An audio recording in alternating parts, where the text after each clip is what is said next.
Under a blood-red sunset, the old wooden house on the outskirts of Salem, Massachusetts stood still, like an unmarked grave.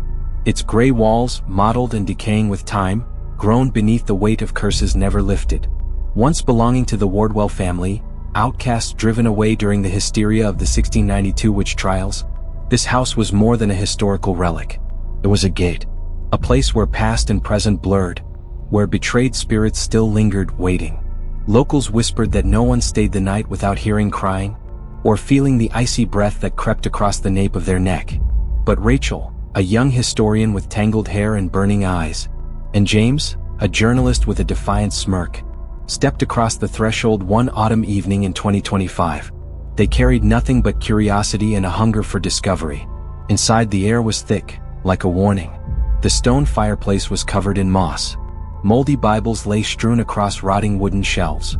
And the wall carvings, strange images of angels with hollowed eyes, seemed to watch their every move. Rachel ran her hand across one etching. A chill shot through her skin, as if the house were pouring its secrets into her blood. James, camera swinging around his neck, cracked jokes to chase off the unease. But his voice faltered when a sharp hiss echoed from the corner of the room, like fingernails scraping wood. Just the wind, he told himself. Yet his eyes never left the cellar door, where the darkness seemed to breathe. They set up camp in the large living room. The flickering flame of an oil lamp cast shadows on the torn curtains, creating twisted shapes that danced like people. Rachel opened an old book, hoping to find clues about the Wardwells. But with every page she turned, a sharp scent of damp earth rose up, and the letters writhed, transforming into strange symbols she couldn't read. She shut the book, her heart pounding, but said nothing to James. At midnight, the air shifted. The house seemed to hold its breath. James, checking his camera, froze. Through the lens, pointed at the wheat field behind the house, he saw a small figure. It looked like a child, standing still. In the fog, he zoomed in. Sweat beaded on his forehead, but the figure vanished. All that remained was the empty field, except for one thing, a blackened ring of scorched grass. He swore it wasn't there before. Rachel, on her way to get water, walked down a pitch-black hallway. Moonlight slipped through the window, illuminating a wooden engraving. She jumped. The angel's once hollow eyes now glistened, as if weeping.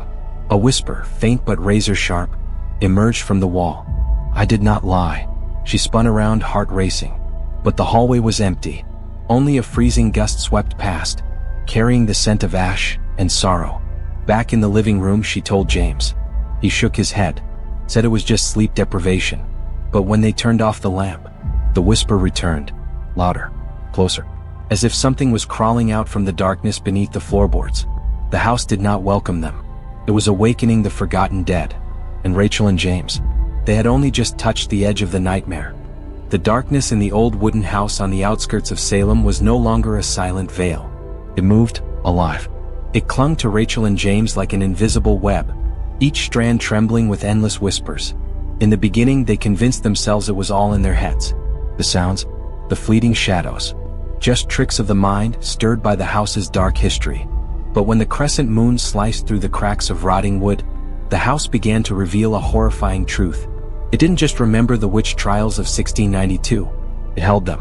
It was a cage, a prison for betrayed souls, and they were hungry for attention. Rachel could no longer sleep. Each night, she lay curled beneath a thin blanket, ears straining to catch the whispers rising from the walls. They were no longer vague. They were sharp, clear. A child's voice repeating, "I didn't lie." Once, when moonlight poured down the hallway, she saw a wooden carving on the wall, an angel with hollow eyes, begin to weep a thick, black liquid. It dripped slowly to the floor like ink. She screamed, ran to the living room. But when James checked, the carving was dry. Only a fresh crack marked the wood, as if something had clawed at it. Rachel could feel invisible eyes watching her, not from the painting, from the house itself, as if it could read the rhythm of her heart. James, more skeptical by nature, couldn't escape the haunting either. His camera began capturing strange images. A small figure, wearing a tattered white dress, standing still in the wheat field. Nothing was there with the naked eye. One night, watching the footage, the figure turned. Its eyes, milky white, stared straight into the lens. James dropped the camera. His heart pounded. He told himself it was a glitch. But every night, tiny handprints appeared on the window, etched in the fog. When he approached, they vanished, leaving only a coldness that seeped into his bones. The moment that truly broke them came on a rainy afternoon. Rachel, searching through the wine cellar, discovered a rusted iron box hidden beneath a floorboard. Inside were yellowed scraps of paper, ink faded, shaky handwriting, from a child, a confession. Each line recounted how they had been forced to accuse their parents of witchcraft. Every word soaked in fear and guilt. "I didn't want to say it, but they made me," one paper read. The final line was a single smeared stroke of ink, as if the child's hand had been yanked away. As Rachel read, a chill coiled around her neck, like invisible fingers tightening. That night, when she placed the box on the table, the candlelight died instantly. In the corner of the room, a child's figure appeared. Its eyes, white and empty, stared. His lips moved. "Now you see me." James burst in at the sound of Rachel's scream. He found her huddled on the floor, clutching the iron box, face pale. He tried to comfort her, but the house laughed. The ceiling groaned, like bones snapping, and the stench of scorched ash filled the air. The house was not just haunted, it was alive, a cruel storyteller. And Rachel and James, they were no longer visitors. They were characters in its horrific tale. They realized the papers were not just confessions. They were cries for help, and the child, trapped within the curse, was now dragging them into its rage. The old wooden house on the outskirts of Salem was no longer a historical relic. It had become a living prison, a trap for betrayed souls. Rachel and James were now caught in the storm of its fury. The rusted iron box had revealed the truth. A child, forced to accuse her family during the 1692 witch trials, was sacrificed to appease a frenzied crowd. Her spirit, bound by a curse, was not seeking peace, it demanded justice. Rachel and James realized the only way to escape was to tell her story, to speak the truth, to atone for the sins of the past. But the house, alive and watching, would not release its prey so easily. Rachel, her eyes hollow from sleepless nights, began recording and writing Abigail's story.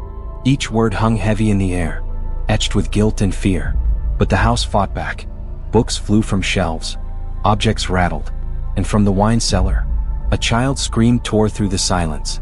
One night, as Rachel played a recording, her voice warped, twisted with another, the soft whisper of the child. "Do you believe me?" James, haunted by dreams of angry mobs with flaming torches, found an engraving beneath the floorboards, a witch's circle, and in its center, a name etched deep, Abigail, a curse carved in wood. Terror escalated. The walls began to bleed, black, sticky liquid reeking of ash. Wooden carvings wept crimson tears. One night Abigail appeared, no longer a shadow. A little girl, face twisted with pain, white dress torn, stood silently before the fireplace. Her eyes, milky white, locked onto Rachel. And then, a cold, lifeless hand touched her neck. "Tell it, or stay." James rushed in. Rachel lay frozen, clutching her throat, as the recorder replayed again and again. They lied. The climax came on the final night. Rachel and James decided to finish the article and send it to the press. The house quaked, doors slammed, and a child's laughter echoed, twisting with the howling wind. Abigail appeared in full, surrounded by faint, flickering shadows. Her family, their eyes burned with vengeance.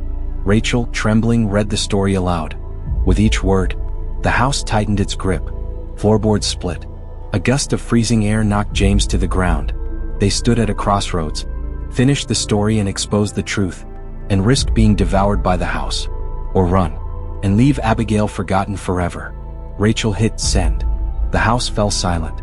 But it wasn't peace. It was a sentence.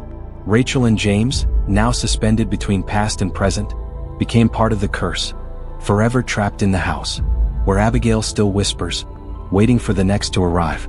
If this story chilled you to the bone, don't forget to like, share, and subscribe. There are more forgotten whispers waiting to be heard. This is The Darkness Echoes. Until next time, keep your lights on.